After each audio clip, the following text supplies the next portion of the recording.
Aloha belle mama, et bienvenue dans mon univers Mamelle, qui est à la fois un podcast, une newsletter et une boutique artisanale dans laquelle je crée mes propres bougies autour de la maternité et de la féminité. Je m'appelle Marion et j'ai créé cet espace qui respire l'universalité des cultures, des traditions, des rituels autour de la femme qui devient mère et de la mère qui renaît femme. Chaque intervenante, quel que soit le sujet de l'épisode, viendra faire un pont entre les traditions, les savoirs, les mémoires, les rituels ancestraux et les pratiques actuelles et récits dominants contemporains sur la maternité, la parentalité ou encore la féminité entendue au féminin sacré. Chaque semaine, nous nous retrouverons ici pour cheminer ensemble à travers les récits et les savoirs transmis par des femmes et des mères venues des quatre coins du monde qui sèmeront des graines d'une meilleure connaissance de notre nature profonde. Avant chaque épisode, je t'invite à prendre un temps pour te poser, puis te déposer, afin de voguer légère dans ce lieu de partage doux et profond à la fois, où la parole est libre et où l'ambiance est parfois intime, parfois sacrée. Tu peux même prendre le temps d'observer l'environnement dans lequel tu es ou la nature qui t'entoure. Cette nature qui a ce langage discret et puissant, surtout fait de cycles, de passages et de mouvements, comme nous finalement. J'aime résumer nos rendez-vous sous une note artistique, alors je poursuis cette invitation au voyage en te demandant désormais d'imaginer une toile blanche face à laquelle tu es assise. Accueillant ton énergie du moment, le passage actuel de ta vie et le cycle de ta présente saison antérieure, prends ce pinceau imaginaire dans ta main de cœur et dans un élan vital, produis ce geste du peintre, celui du mouvement qui sort de toi afin de créer quelque chose là où il n'existait rien auparavant.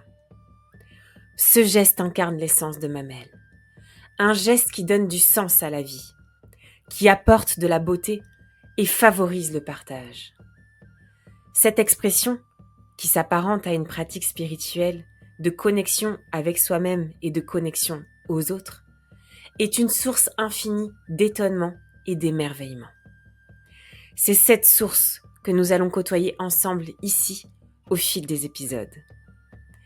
J'éprouve cet élan et ce plaisir, je l'avoue, de te proposer de te renouveler sans cesse par un apprentissage dynamique et permanent à travers ce tableau blanc comme point de départ de chaque moment passé ensemble ici.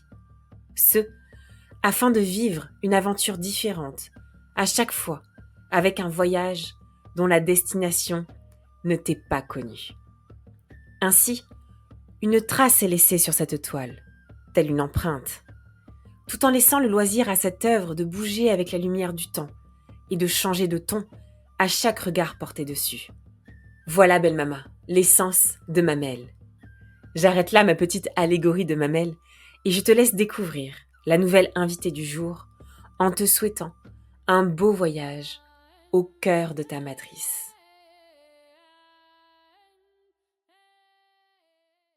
Bonjour Maëlys. Bonjour. Je suis ravie de te revoir au micro de Mamelle puisque nous avons déjà enregistré un épisode ensemble qui est déjà sorti sur l'Ayurveda où tu étais venue nous présenter de façon globale mais profonde à la fois ce qu'est cette médecine traditionnelle, ancestrale et je dirais même universelle qu'est l'Ayurveda.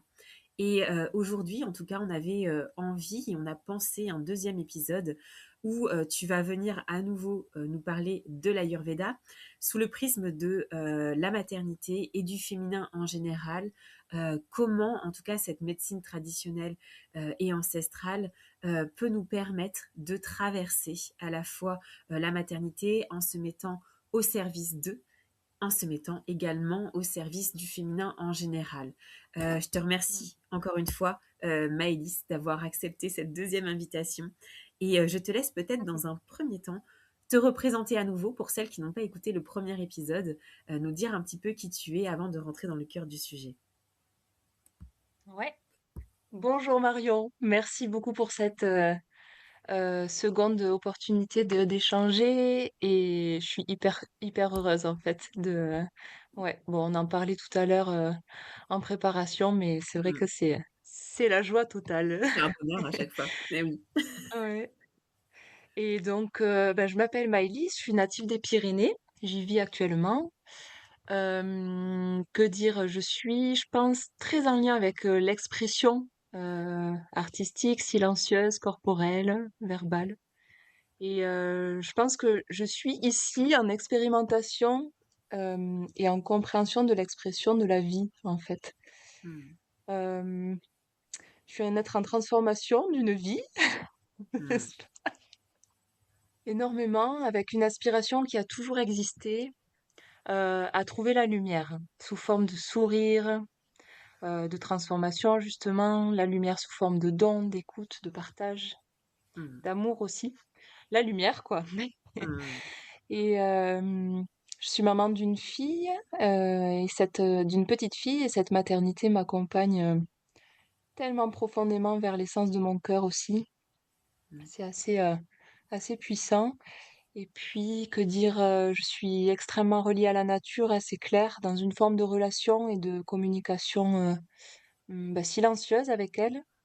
Elle m'aide beaucoup à vivre avec ma sensibilité, à comprendre les subtilités de la vie en l'observant. En fait, la nature, c'est vraiment une mère pour moi qui m'initie à m'abandonner à la vie, je crois, et c'est ce à quoi l'Ayurveda nous invite aussi. Mm. Euh, voilà, pour le côté vocation, je suis praticienne en Ayurveda, beaucoup pour les femmes, mais pas que, Oui. Oui. dans une dynamique ancrée et subtile. Voilà, ce jeu-là, palpable, impalpable, c'est vraiment le fruit de mon cheminement de vie jusqu'à présent et que je continue de développer, de déployer pour vivre une vie simple et profonde à la fois. Mm. Et puis l'Ayurveda, c'est une médecine, une philosophie.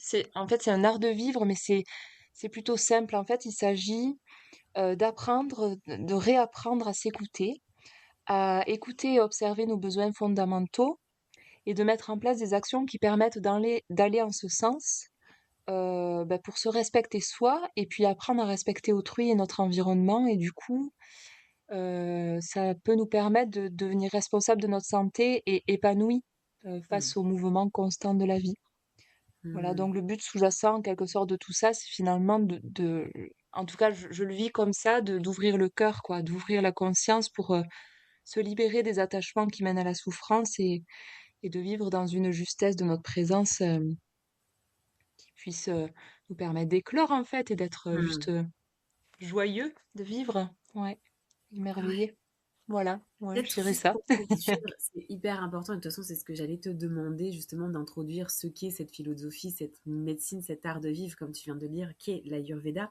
Peut-être deux mots aussi sur son berceau, dans le sens quelle est sa naissance, son territoire. J'ai dit qu'il était universel, mais peut-être nous parler aussi de son ancienneté, juste en quelques mots pour resituer, en tout cas, les auditrices qui nous rejoignent aujourd'hui. Ouais. L'Ayurveda vient de l'Inde et il y a beaucoup de personnes qui pensent que ça vient du sud de l'Inde, du Kerala, de l'État du Kerala. Mais quoi qu'il en soit, en tout cas, c'est une médecine traditionnelle indienne qui est, comme je disais, vraiment une philosophie aussi et qui trouve ses origines. Il y a débat sur ça, mais au moins 4000 ans, quoi. Mm. Donc avant, c'était pendant plusieurs millénaires transmis de manière orale, de toute la sagesse et la médecine qui est l'Ayurveda a été transmise oralement. Et puis petit à petit, il y a des médecins qui sont venus euh, euh, séparer un petit peu le côté médical de la religion, tout en gardant une forme de spiritualité. Et puis tout ça est devenu des traités écrits, des textes fondateurs, voilà, pour ensuite être transmis et voyager jusqu'à l'Occident. Mmh. Alors Je sais peut-être, pas si on va ça embrasser, explique. si c'est parfait justement, mais de toute façon, c'était juste pour l'évoquer, l'essentiel et si on a envie d'en savoir davantage, sur, l'Ayurveda, de manière générale, comme je l'ai dit tout à l'heure, je renvoie directement, au premier épisode qu'on a enregistré, ensemble. Mais peut-être que maintenant, on va pouvoir embrasser la thématique qu'on a choisie dans ce deuxième épisode et commencer à nous dire comment, l'Ayurveda nous aide à nourrir de manière plus profonde cette transformation que l'on connaît toutes à différentes échelles, si je puis dire, du devenir mère, de cette femme qui devient mère et qui renaît femme. Hmm. Ouais. Alors, la femme qui devient mère, c'est un être en transformation totale. Mm, Une transformation physique, énergétique, émotionnelle, psychologique et spirituelle. Et ce que propose l'Ayurveda à ce sujet, c'est une vision très concrète, bien ancrée dans la matière et à la fois énergétique et justement, comme je disais, spirituelle. Et la femme vit vraiment une transformation identitaire en devenant maman. Donc mm, ça devient une expérience profonde qu'il faut soutenir et rendre vivable quelque part. Et c'est pour ça que l'Ayurveda vient nourrir la mère en fait, nourrir la mm, femme et son enfant, nourrir l'être entier de support, de soutien et d'amour, nourrir de vie en fait. Et cela en donnant à la femme sa posture sacrée, parce que la femme est sacrée selon la sagesse ayurvédique. mm, Elle porte l'énergie créatrice de la vie, de la nature. Elle est au mm, cœur même du processus de création. Elle-même est créée et elle crée la vie. Donc voilà, et puis elle est une des deux polarités qui représentent le vivant dans beaucoup de traditions indiennes et védiques, à savoir l'aspect lunaire. Et cette ouais, c'est polarité vrai. féminine que porte... Pardon? Oui, c'est vrai, tu m'y fais penser, c'est vrai, c'est ouais. Ouais. Et oui, oui, et puis pas que, probablement pas que dans les traditions indiennes, enfin, dans beaucoup d'autres cultures Oui. traditionnelles aussi. Dans d'autres, je crois en Égypte, enfin, je veux pas dire de bêtises, mais dans une autre culture, c'est plutôt l'inverse. Mais bon, en tout cas, ici, selon, en Inde et selon l'Ayurveda, c'est vraiment cette polarité lunaire et féminine que porte la femme. Et elle est manifestée aussi énormément, tu vois, par sa capacité à donner la vie, à Mm, recevoir la vie pour la transmettre et la nourrir. mm, Donc, au-delà de son individualité et de ses caractéristiques, la femme est vraiment perçue comme douce, nourricière à l'image de l'eau et de la terre, et comme puissante de par sa capacité à créer la vie, mais aussi toutes les choses qui sortent d'elle dans toute son expression en tant qu'être, quoi. Et cette vision mm, permet de comprendre que la zone du système reproducteur, énergétiquement, c'est vraiment un siège de créativité de la femme. Et du coup, l'Ayurveda, on peut dire que l'Ayurveda propose une vision de la femme et une lecture de l'utérus comme bah, clairement le lieu où tout commence dans la création de manière concrète. mm, Et la relation que la femme entretient avec cet espace-là de son corps parle aussi de son rapport à la créativité et à la création, c'est-à-dire à la vie. Donc ça souligne vraiment la possibilité de s'ouvrir à la vie avec confiance, donc à être dans le bassin, dans sa sécurité intérieure, avec toutes les fondations que ça représente, toutes les mémoires, la question de l'histoire familiale, de nos relations aux autres et, euh, et au niveau incarnationnel, j'ai envie de dire, et puis aussi à mm. être dans le cœur.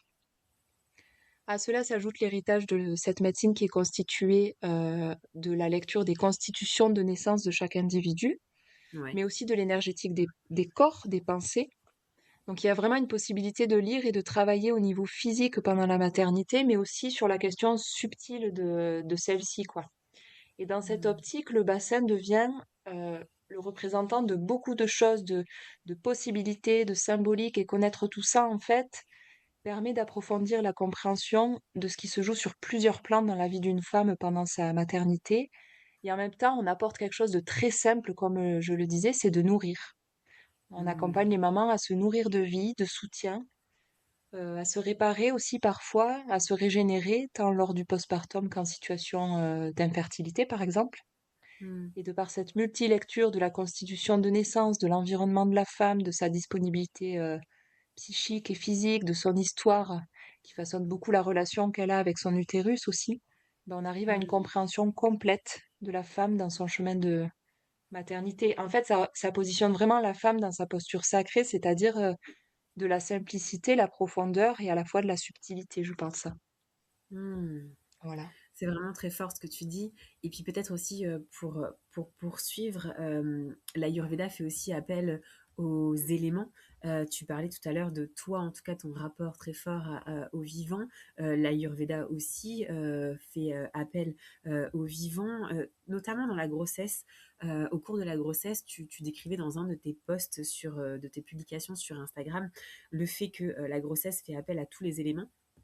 Et c'est ce que je t'avais demandé, en tout Mm. cas, je trouvais que ça a été important que tu puisses nous expliquer cet état de fait qu'on connaît trop peu, dans la continuité qui est aussi liée avec les doshas dont on entend parler mais dont on ne sait pas trop ce que c'est véritablement et qui peuvent expliquer aussi eh bien, les désordres physiques ou psycho-émotionnels que l'on peut avoir notamment en postpartum ou même tout au long de notre vie de femme. Ouais. Euh, alors, l'enfantement, autrement dit, la création d'un être vivant, fait écho, à mon sens, alors, ouais, à un texte fondateur de l'Ayurveda qui s'appelle le Samkhya.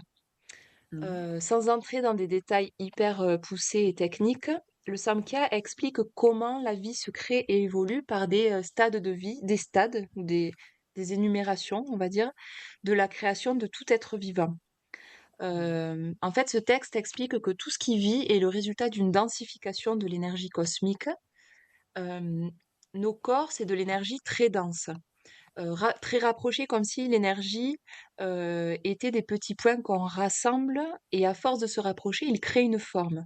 Et ben, dans le Mhm. sens inverse, pour remonter à l'origine de la création, on désolidarise tous ces petits points, donc le corps perd sa forme, le mental se dissout, l'énergie passe les strates, les points s'écartent quelque part et deviennent de plus en plus invisibles pour retourner à un état d'union qu'on peut pas vraiment décrire, qu'on connaît pas de manière ultime tant qu'on est dans notre corporéité, mais qu'on pourrait appeler la conscience universelle. Donc Mhm. si on en revient à l'énergie qui descend, qui s'incarne, au contraire, à un moment donné précis de la densification de l'énergie, les 5 éléments apparaissent. Ils permettent à la vie de prendre forme au sens littéral. Et quand une femme est enceinte, c'est cette danse de l'énergie cosmique qui s'opère pour créer le bébé, en faisant appel aux 5 éléments en fait. Donc Mhm. ces éléments sont absolument nécessaires pour construire un corps et pour imaginer ou pour imager un peu cela, euh, je peux par exemple dire la terre, c'est la structure, la matière du corps, tu vois. Le feu, c'est la transformation métabolique, identitaire, de perception, etc. Mhm. L'eau, elle nourrit pour la croissance et elle a un rôle de liant, pardon, sinon la matière de notre corps serait sèche et ne se tiendrait même pas, quoi. Et puis l'air, lui, il fait fonctionner toute cette machine par le mouvement du cœur, de la digestion, de la circulation, de la respiration, par le mouvement d'ouverture et de rétractation, etc. Et pour Mhm. donner forme à tout cela, il y a l'éther, qu'on appelle aussi l'espace.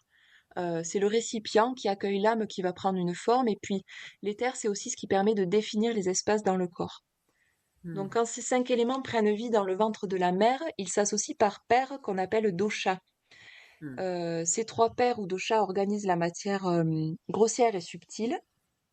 Euh, et puis, bah, par exemple, de la terre, du sol jusqu'aux pensées, par exemple. C'est vraiment Ouais. la matière grossière et la matière subtile. Et ces 3 doshas constituent tout ce qui existe dans notre monde en proportions différentes pour chaque être. Et ça, c'est la constitution de naissance en Ayurveda. Donc, Hmm. on a Vata, la paire de l'éther. Je sais pas si tu veux que je décrive rapidement Ouais, ce que c'est. oui, je veux bien, Ouais. Maëlys, ouais. Donc, Vata, c'est la paire de l'éther et de l'air. On Ouais. a Pitta, la paire de l'eau et du feu. Et puis on a Kapha, la paire de l'eau qui revient et de la terre. Hmm. Voilà, ces 3 paires ont des fonctions physiologiques différentes et puis colorent le mental aussi. Même si Hmm. dans le mental, on a 3 autres énergies qu'on appelle les 3 gunas, mais ça, on pourrait en parler peut-être dans Hmm. ce 100e épisode. Et Ou en allant te voir, tout simplement. voilà, exactement. Voilà, et Vata en fait est majeur pour toute la vie, les autres doshas aussi, mais Vata, la paire de l'élément éther et air, joue vraiment un rôle important dans la grossesse et dans la vie d'une femme, déjà parce que la vie d'une femme est ponctuée par des cycles, Mais oui. à l'image de la lune, Mm. par la dimension d'ouverture, de déploiement, de fermeture, ne serait-ce que Ouais. par son cycle menstruel. Oui. Donc elle est vraiment une dynamique de mouvement cyclique. Et Vata, c'est de l'information et du mouvement. C'est tout ce qui Mm. organise l'expansion du corps de la femme, le mouvement de croissance du bébé, de distribution nutritive de la mère au fœtus, le mouvement des émotions, des informations intra-utérines, etc. Donc Ouais. quand Vata est stable, il apporte un mouvement et une communication qui sont justes. Donc un fonctionnement physique et psychique qui sont sains en fait. Mm. Rien de vivant n'existe sans ce dosha Vata parce qu'il contrôle le mouvement et que sans mouvement, clairement, l'énergie ne circule pas, l'énergie de vie. Donc Vata permet à cette énergie de vie d'aller d'un endroit à un autre, de circuler et du coup d'animer les choses par lesquelles l'énergie passe. Mm. Et pour comprendre l'influence de ce dosha Vata, on regarde ses qualités. C'est valable aussi pour les autres doshas, ils ont chacun leurs qualités. Les qualités de Vata, c'est le sec, le léger, le froid, le rapide, comme l'air, hein. L'air est Mm. léger, souvent froid, rapide, Ouais. mobile, subtil, dur, rugueux, clair, pénétrant. Enfin, en fait, tous ces mots-là vont Mm. définir la façon dont on peut voir Vata. Et tout ce qui est Mm. de cette nature est de nature Vata, mais augmente aussi Vata. Mm. C'est-à-dire que vivre dans un environnement Vata, par exemple dans les montagnes en France qui sont souvent froides, où le vent Oui. souffle, etc., ben, ça va augmenter Vata en nous naturellement. Vivre un changement dans notre vie, ça augmente Vata. Donc vivre Mm. un chamboulement qui est la maternité dans notre vie, eh ben, ça augmente forcément Vata. Forcément. Ouais. Mm. Voilà. Et il suffit en fait qu'on ait déjà aussi un déséquilibre de ce dosha avant notre grossesse pour que l'accouchement Mm. et le postpartum viennent sublimer le déséquilibre. Euh, mais l'accouchement de toute façon et le postpartum en soi, de toute façon, augmente Vata. Donc l'idée, c'est de De maintenir fait, cette oui. énergie dans Ouais. un état... Mm. Pardon? Oui, de fait, en fait, c'est naturel pour le coup. Forcément, Ouais, Vata va être augmenté de par en fait le processus de l'accouchement. c'est ça, c'est du mouvement. Et c'est Mm. hyper important d'essayer de l'équilibrer pour prévenir Ouais. ben, l'instabilité en fait physique et psycho-émotionnelle. Mm. Pourquoi psycho-émotionnelle? Parce qu'en fait, le mental, ce sont aussi des pensées en mouvement. Tu vois, Mm. donc c'est des liens qui se font avec notre vie, nos souvenirs, les impressions du monde extérieur qui entrent en nous, dans l'esprit, comme info. C'est du mouvement permanent, donc c'est très lié au système nerveux porté par Vata. Et dès que les qualités Mm. de Vata augmentent, ça met en mouvement l'équilibre corporel et mental. Ça réveille volontiers l'énergie mentale qu'on appelle Rajas, qui est très en lien avec Vata. Et si ce mouvement s'emporte et s'agite, eh ben, ça augmente l'instabilité émotionnelle, psycho-émotionnelle même. Ça perturbe quelque part notre notion de repère, de stabilité, de sécurité en fait. Mm. Comme le vent qui souffle fort, faut que les arbres soient quand même sacrément accrochés pour pas Mm. se déraciner pendant une tempête. Mais c'est pareil en fait. L'accouchement peut Mm. être très insécurisant. Devenir maman aussi, parce que notre vie change et notre rapport à elle aussi. Même si on peut être très tranquille avec ça, au fond de nous, on sent cette terre qui tremble parce qu'on ne connaît pas en fait. Ouais. Donc voilà, la maternité, c'est une grosse transformation et pour transformer tout ça, ben, en accueil notamment, il faut que le feu digestif, métabolique et psychique soit optimum, mais il faut aussi qu'il y ait une forme de mouvement apaisé, donc de vata apaisé pour que la vie soit vécue avec fluidité. Et puis Ouais. j'ai envie de rajouter, pour finir, que si c'est possible, hein, bien sûr, Oui. euh, que l'accouchement, c'est un grand mouvement vers le bas. Ça stimule Vata Oui. parce que le connu se transforme en inconnu en quelques heures. Et en Mm. plus, toute l'énergie, les fonctions physiologiques sont mobilisées pour pousser le bébé à sortir de la matrice, qui est Mm. césarienne ou non, hein, le corps se prépare à ça naturellement. Et une fois que le bébé est sorti, ça crée un vide dans le corps de manière assez rapide. Et on peut dire que le corps sait faire, oui, bien sûr, c'est évident. Mais on est quand même Mm. dans une société moderne qui invite au contrôle et à la Ouais. fois qui demande une suradaptation, donc très vata en fait, très vatagénie, comme on dit dans le jargon ayurvédique. Et pour Ouais. se sécuriser, on cherche à contrôler. Ça, c'est une des lectures possibles. Mais l'accouchement, c'est pas censé être de l'ordre du contrôle, mais plutôt de la maîtrise. Et pour pouvoir Mm. être dans la maîtrise de soi lors de l'accouchement, il faut être à l'écoute de son corps et pour ça, il faut pouvoir être dans une disposition de sécurité rassurante pour que Vata fasse son travail, entre guillemets, d'évacuation du bébé de manière sereine. Donc, il faut que la femme, Mmh. elle soit dans un contexte doux et serein. Pour ça, il y a l'environnement qui joue beaucoup, évidemment, mais il y a une notion importante, c'est celle d'avoir travaillé l'accueil de ce nouveau et l'accueil du vide qui va se faire en soi. Donc, il y a vraiment une dynamique énergétique dans l'accouchement. Voilà, enfanter, ça veut dire laisser partir. Mmh. Donc, quelle relation on a avec les choses qui partent? Quel attachement on a aux Mmh. choses, aux relations, aux situations?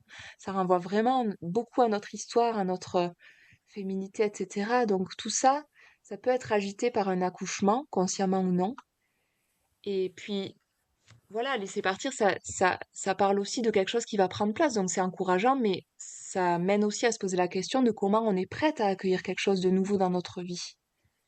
Mmh. Voilà, donc l'accouchement physiologique ou non et la grossesse, ça crée du mouvement physique, la transformation du corps, du mouvement psychique, l'évolution intérieure, et ça augmente forcément Vata. Ça ne veut pas dire que si on ne se prépare pas, tout va mal se passer, pas du tout. Chaque femme a son propre chemin et voilà, ces choses à traverser, mais on essaye d'optimiser tout ça pour prendre soin de Vata et du coup de la santé de la femme, notamment pendant le postpartum. Mmh. Ça s'anticipe vraiment en fait, parce que on a quand même un impact de Vata dans le postpartum qui est considérable, parce que souvent en fait on l'a pas préparé, on l'a pas soutenu. Et Mais l'espace tu parles créé dans le même de bassin. le soutenir, pardon, excuse-moi Maëlys, mais c'est vrai que tu parles Ouais, même de le soutenir, au stade de la préconception, en fait. ben complètement. Complètement, parce que pour justement éviter tout cette déstabilisation, enfin cette Mmh. C'est instabilité, des équilibres. cette Ouais. voilà, cette tension nerveuse que peut Mmh. provoquer le postpartum, le manque de sommeil et tout ça, ben en fait, on est censé pouvoir travailler, préparer le postpartum, c'est-à-dire l'accouchement, c'est-à-dire Mmh. la grossesse, c'est-à-dire la conception. Euh, donc vraiment, je pense que le postpartum notamment est vraiment au cœur de l'instabilité de Vata et il faut se donner du temps et Ouais. donner le temps aussi à soi de se préparer. Et pour ça, euh, enfin voilà, on peut en parler après, mais euh, pour pouvoir prendre soin de la maternité et prévenir ces potentielles tensions de déséquilibre, Vata notamment et principalement, euh, on prépare on prépare pardon l'accouchement, la grossesse, etc. Mais quand la grossesse arrive sans avoir été prévue, on peut quand même Ouais. toujours agir et c'est important de le dire. Oui. Voilà, en respectant Mmh. voilà toutes les conditions de la maman. Mais voilà, et si le déséquilibre est identifié, enfin si les parents et la maman veulent être maman justement et préparer tout ça, ben dans ce cas on identifie le déséquilibre. euh, on nettoie le corps avant conception, et puis sinon on fait avec ce qui est là et on peut faire quand même beaucoup de choses pour soutenir la femme, quoi. Justement aussi, c'est ce que tu avais pu énumérer dans le premier épisode. Comment on peut pallier à ces déséquilibres au vu de la lecture de l'Ayurveda à travers la nourriture, l'alimentation, le Mm. mouvement, ça passe par quoi? Alors les grandes lignes, bien évidemment, puisque il faut un cas par cas, une étude cas par cas pour régler chaque thématique de chaque personne, mais ça passe par quoi? Parce que c'est vrai qu'on dit, ben, postpartum, manger chaud, est-ce que Mm. l'alimentation dont on entend beaucoup parler peut justement venir nous aider? De quelle manière? Le mouvement, la méditation? Mm. Est-ce que tu pourrais nous donner quelques clés? Oui, bien sûr. En fait, on va essayer d'amener les qualités opposées à celles de Vata. Donc, Ouais. si Vata est sec, mobile, léger, dur, froid, etc., on va Mm. apporter les qualités opposées qu'on retrouve notamment dans le dosha Kapha, qui est l'eau et la terre, c'est-à-dire de la lourdeur, du doux, de la stabilité, du calme, de la régularité, de l'onctuosité dans l'alimentation et le quotidien, du concret, de la chaleur aussi, de l'élément feu. Donc, en fait, on vient nourrir. Donc tout ce qui Mm. peut ramener au corps et à la Ouais. douceur, et puis tout ce qui va aider la maman à trouver la paix pour calmer le mental dans cette métamorphose. Et c'est Mm. pour ça que, à mon sens, avant tout, pour répondre à ta question, Je pense que c'est absolument primordial enfin, j'allais dire si on prépare la conception, mais en même temps, une fois qu'on tombe enceinte, voilà, comme ça et que c'était pas prévu, c'est complètement possible et ces questions ont toute leur Oui. place. Mais je pense que c'est essentiel de se poser des questions justement essentielles, c'est-à-dire Mmh. euh, qui suis-je? Est-ce que mon existence convient à ce à quoi j'aspire? Est-ce que ma vie a du sens? Se poser des vraies questions et à deux aussi. Est-ce que le désir Oui. d'enfant est commun? Ça Mmh. permet vraiment de choyer l'espace, euh, l'élément espace vraiment qui est Ouais. primordial pour accueillir la vie aussi. Ouais. Et en fait, c'est juste prendre le temps de se connaître. Mais je pense que si on a déjà fait, si on fait ça, on a déjà éclairé certaines choses de notre vie, on passe déjà Tellement, un cap dans notre, ouais, parentalité. En créant de l'espace dans tellement. notre esprit, on crée aussi l'espace dans notre utérus, hein, symboliquement. Mmh. Donc, voilà, est-ce que c'est juste pour moi de devenir parent? Est-ce que mon environnement me permet d'accueillir un bébé dans de bonnes conditions, notamment dans des conditions qui me permettront de régénérer, etc. Donc le choix de Mmh. devenir mère, ça peut être un choix vraiment délibéré et conscient avant même de devenir enceinte. Ouais. Et ça permet de préparer, donc de prendre soin de Vata pour éviter un mental très mobile et qui peut notamment créer de l'anxiété par anticipation, tu vois. Et Oui. voilà, mais on peut se poser ces questions en étant déjà enceinte quand c'était pas prévu et c'est pas du tout trop tard, au contraire. Et puis voilà, je pense que réaliser tout cela permet aussi de préparer le corps et pas que l'esprit en nettoyant les tissus, en les régénérant pour que vraiment la semence entre guillemets soit la plus saine possible et que la vie de l'enfant et sa santé soient optimales. Et Mmh. concernant les outils, eh bien, pour nettoyer le terrain, si besoin, et régénérer le corps, donc Ouais. avant conception, et régénérer du coup le système reproducteur et l'essence profonde du corps. On utilise, ben, comme tu disais, l'alimentation, le Mmh. fait de bien s'hydrater, qui est hyper Ouais, important, c'est vrai. Mmh. les plantes, la phyto, pour travailler de bonnes conditions de digestion physique et mentale pour accueillir ce qui est. L'hygiène de vie, les soins corporels, les massages, le sommeil, les techniques de respiration, d'inviter la maman à respecter ses besoins dès que possible, Mmh. le lien à la nature évidemment, et puis des soins plus subtils qui travaillent sur la sphère psycho-émotionnelle, notamment Mmh. quand il y a des blocages sur l'espace de l'utérus, mais pas que, tout simplement pour préparer le terrain sur tous les plans, quoi. Et puis pour les femmes, les nombreuses femmes qui deviennent mamans sans s'y être préparées, l'intérêt de l'Ayurveda, c'est vraiment de pouvoir répondre à cet imprévu si Mmh. possible. Et on utilise dans ce cas les mêmes outils, mais on va pas dans une dimension de nettoyage une fois que la femme est enceinte, par contre. Voilà. Oui. Et ce sont des outils vraiment efficaces et simples pour canaliser Vata. Là, c'est vraiment l'élément central, canaliser Vata, et l'amener dans la direction et le rythme juste des mouvements fonctionnels, en fait. Donc, digestion, circulatoire, mentale. Amener Vata dans son mouvement juste. Et je dirais Mmh. qu'il y a aussi une notion hyper importante, c'est de nourrir ces cinq sens de beau, parce que ça nourrit aussi beaucoup Vata. Ouais. Ça nourrit l'énergie vitale. Donc, se nourrir les cinq sens de beau, de nourrissant pour la femme, tu vois, Mmh. les activités créatives, la douceur, s'entourer de Ouais. personnes bienveillantes, bien intentionnées, des Mmh. personnes qui font un effort de mettre leur ego de côté pour être Ouais. dans une vraie écoute, une écoute véritable des besoins de la maman. Voilà. Mmh. Et je pense que c'est tellement essentiel d'accompagner les mamans, mais idéalement de manière collective pour éviter justement les désordres physiques, les problèmes de santé, puis les désordres psycho-émotionnels, notamment pour anticiper les dépressions pardon, postpartum, Mmh. l'épuisement, et puis une forme de désancrage qui peut mener à des pertes de mémoire, des pensées envahissantes, des peurs, Mmh. une sensibilité exacerbée, enfin bref, euh, voilà, la perte physique et physiologique de la force, quoi. Et tout ça, Mmh. c'est clairement lié à un manque de nourrissement, donc un déséquilibre de Vata. Mais c'est pas un passage Mmh. obligé pour toutes les femmes, attention. Oui. L'environnement dans lequel la femme vit, sa maternité, ça favorise plus ou moins un état de vata sain aussi. Donc ça veut dire que la prise en charge du postpartum est systémique et du coup il faudrait que la société entière se modifie en faveur des femmes, mais voilà. Et puis Oui, bien c'est ce que nourrir la maman, tu ouais, c'est ouais, ce que tu rappelles aussi, c'est que, la question sous-jacente qui vient et que tu soulèves aussi dans tes publications, c'est le fait de considérer la mère, la façon dont une société considère la mère naissante. Je parle avec toujours ce focus sur le postpartum euh, qui, euh, qui est primordial. Pour que aussi la communauté fonctionne bien, que son village fonctionne bien, sa famille fonctionne bien, et tout ça, ça passe effectivement par le fait de nourrir et de se nourrir. Je parle de la mère, mais aussi de la Mm. façon dont la société considère la mère. Tu parlais tout à l'heure de temps, mais c'est vrai que la société ne donne pas le temps à la maman naissante avant de pouvoir traverser, se transformer Mm. convenablement et correctement. Il faut que tout aille vite, tout. Donc, Ouais, c'est tout vrai à que c'est une fait. question que tu soulèves qui est intéressante aussi. Bah complètement. Qui n'a pas besoin d'être reconnu pour ce qu'il est, quoi, c'est-à-dire être Mm, considéré dans l'amour, en fait. Qui? mm, Qui? c'est ça.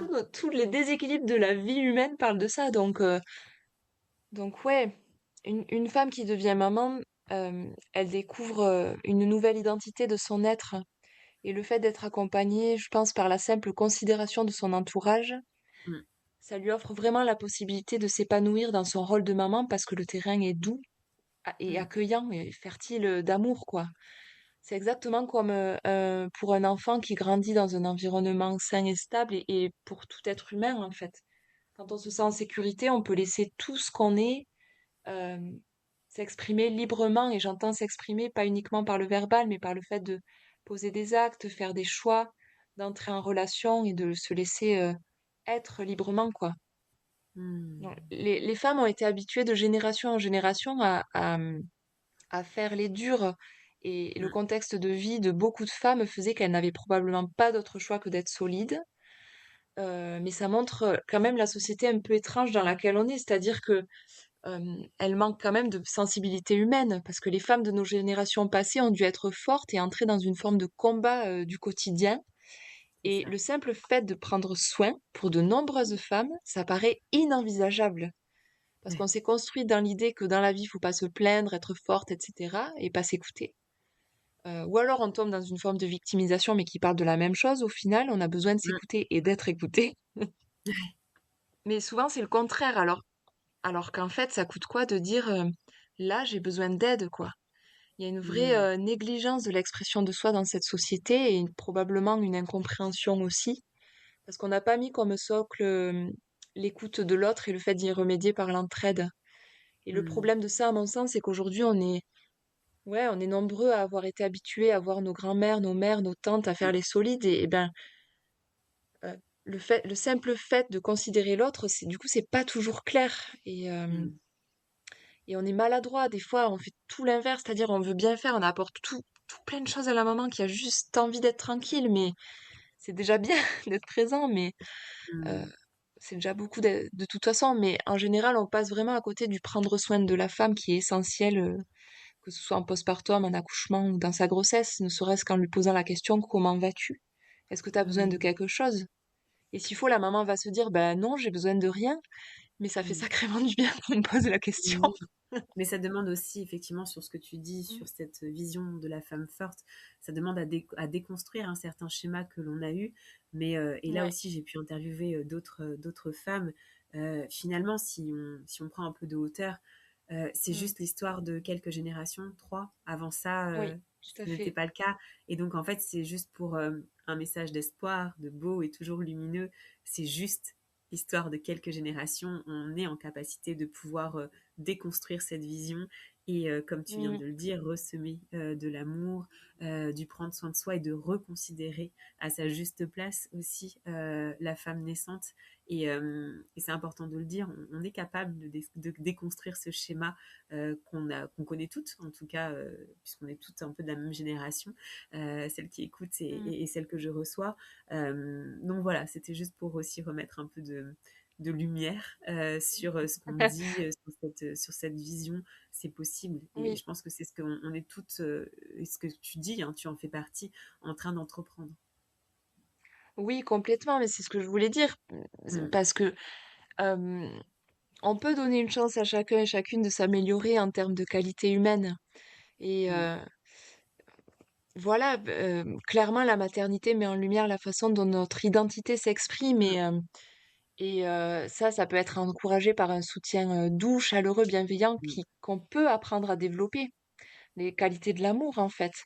Et ça s'apprend. Moi, je l'ai appris. Tout ça, je l'ignorais complètement jusqu'à ce que je chemine moi-même dans mon rapport à la vie. Donc, on peut l'apprendre, vraiment. On peut donner cette chance-là à chacun. Et le résultat est Mmh. vraiment puissant parce que ça offre à la femme la possibilité de créer un climat de sécurité, de confiance qui l'encourage vraiment à laisser émerger cette nouvelle identité. Et du coup, de laisser libre expression à sa capacité à créer la vie aussi. Ça la remet Mmh.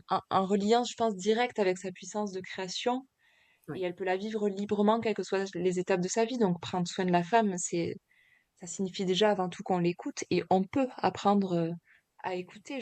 Enfin, Bien c'est sûr. pas réservé à une élite du tout, quoi.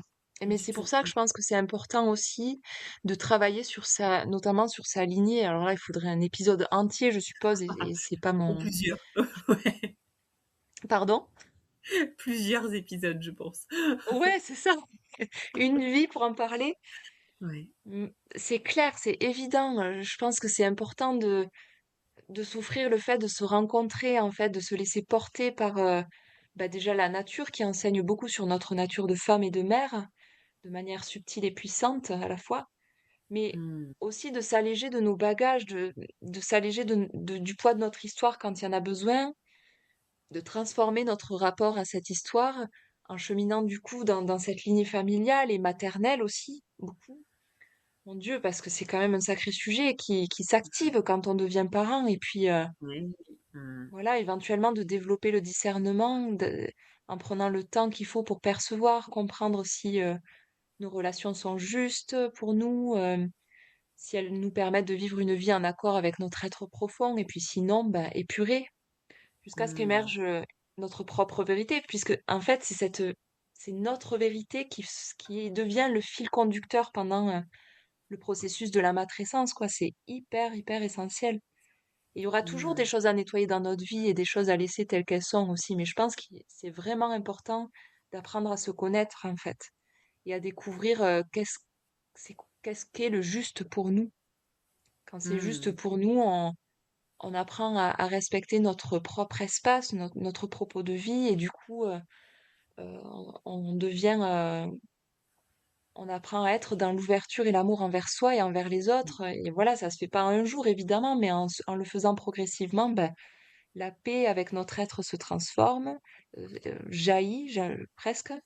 En transformant ce qu'on est, on ouvre une porte vers la création. En ouvrant cette porte, on peut éventuellement devenir maman. Et puis, ben, des mamans qui sont animées par une forme de sagesse pour apprendre de leurs enfants et éventuellement Mmh. ne pas transmettre certaines choses et les accompagner Ouais. au plus juste, quoi.